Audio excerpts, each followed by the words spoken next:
You guys have heard the term subsurface scattering. What the heck is subsurface scattering?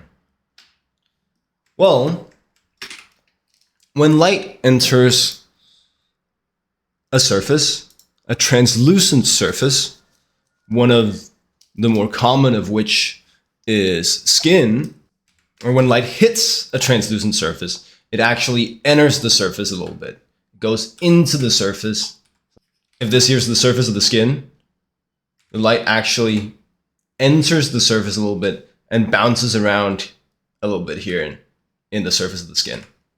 When that happens, it takes on some of the color of the skin. And then it leaves the skin in a random direction, hence the term subsurface scattering. The light gets scattered after taking on some of the color of the skin. Okay, so that's what subsurface scattering is.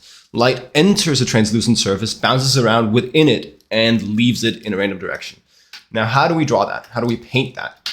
In the light, you won't see this, because in the light, the light information that you're perceiving, it's already overpowered by direct light, by a direct light source hitting the skin, right?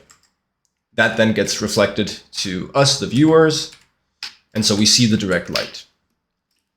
Generally, you tend to see, when we're looking at a surface, you tend to see the strongest light source. So if there's a really strong reflection, you see that. If there's a direct light, you see that.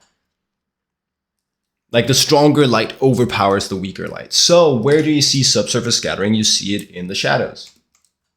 Which means once you've rendered a simple sphere with no subsurface scattering, you can then introduce subsurface scattering by just adding a brighter, more saturated color of whatever the translucent material that you're rendering is around the edge of the shadow. And you'll get this in form shadows as well as cast shadows. The brighter the light source and the more translucent your material, the brighter the subsurface scattering, and the more the subsurface scattering will travel through the material.